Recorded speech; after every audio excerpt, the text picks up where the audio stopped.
Hi guys. All right, so this is a bonus video that somebody asked me to do. I am not an expert at this. I'm just gonna say this right now, but I do want to kind of clear up the whole cord cutting thing, because I do say cord cutting quite a bit, and I know a lot of people talk about it, and some people offer the services. I don't know how good they are, but it's pretty easy to do on your own. Like anything, it's just intention, right? You're just putting intention out into the universe. I'm going to show you how I do it myself, but I will tell you that I have not found it to be successful in my personal experience with it, but I also truly believe that I probably wasn't ready for the cord cutting, and I may not have gone through the cycle that I needed to go through. Maybe I was cutting too early, or maybe I was still supposed to be with this person. Like, you know what I'm saying? Like, I just feel like there was a reason it didn't work. I do see it working for other people, especially when I tell you guys to go and do it. So that's just my personal belief.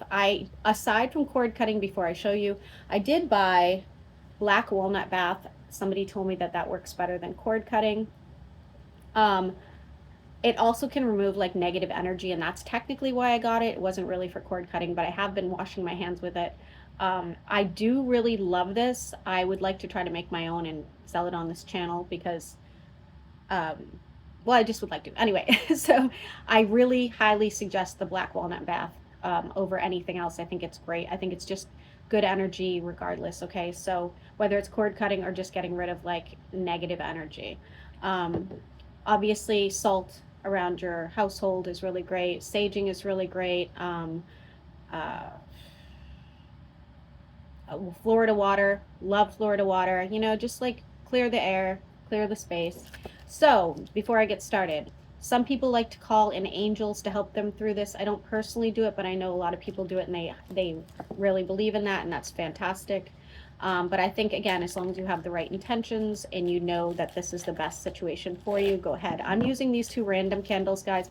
You can purchase a candle that looks like a man and a woman, or a woman and a woman, like whatever the case. But it will work just as well as if you just have two candles. Personally, would use white or black, but you can do what you want with that information. I do not have two black ones, so I'm just pulling out some regulars. So you're going to take two candles. Please put them somewhere where you're not going to start a fire, preferably. You're going to take some twine, and you are going to tie them together, and you're going to set them together. I personally like to put a name on each one, like carve a name into each one, because that way your intentions are direct. You know, the universe knows what they're messing with. And then you're going to say your prayer, or you're going to say your mantra, or whatever it is, and let the universe know it's time to separate, that it no longer works for you. However, this is a step where I feel like is absolutely crucial, personally. I like to pray over it really quick. I like to say whatever I want to say, and then before I light these candles, I like to envision the two people together, okay? And when that cord is cut, and I think this is like pretty major, there can't be ill intention. When you are cutting this cord with this person, don't forget, like, regardless of what happened between the two of you, there was some sort of connection there that has to be like respected and valued. So I always wish the person the best. I always try to send them energy that would like help them get through it just as much as it would help me get through it, because like there should not be ill intentions. I feel like the universe would be like, what the hell's wrong with you? That's my personal belief, guys. You don't have to, like, you could be like, no, fuck that person. Okay, fine. But I personally think that you should be filling them up with light and wishing them the best. So you're going to tie these two together. You're going to, put it down.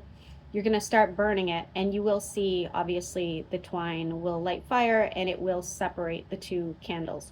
I don't like to blow out candles. I'm not going to smudge these candles. I'm just going to allow them to burn down. So make sure you have time to watch them. Keep an eye on them for safety reasons.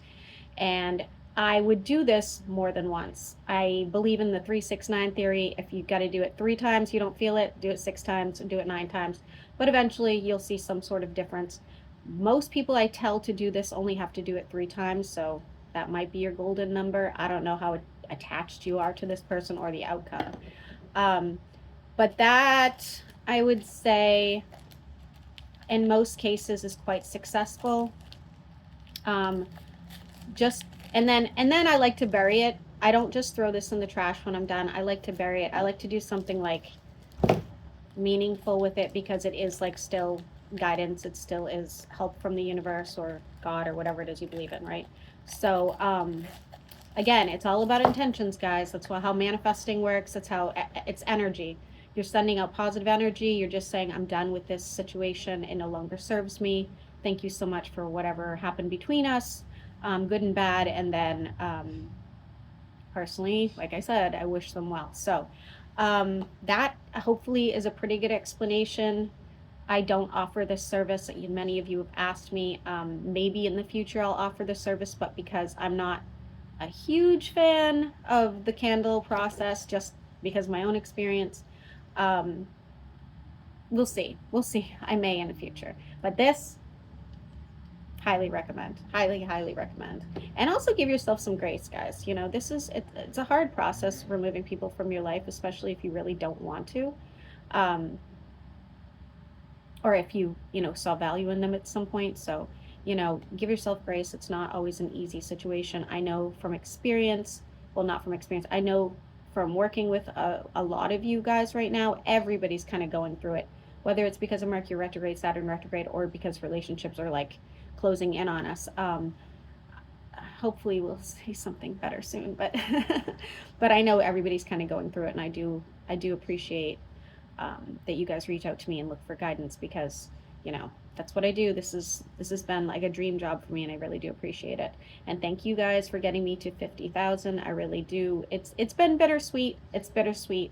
I thought this moment I would I had plans for this moment, so, and I am not I'm unable to spend time with the person I was going to celebrate with. So it's bittersweet, but thank you so much, guys. And the work has been coming in like crazy, so please give me some grace. I swear I'm getting to everybody. I'm trying to work, homeschool, and get the kids to their things. So some days are very difficult. So again, thank you guys. Hopefully this helps.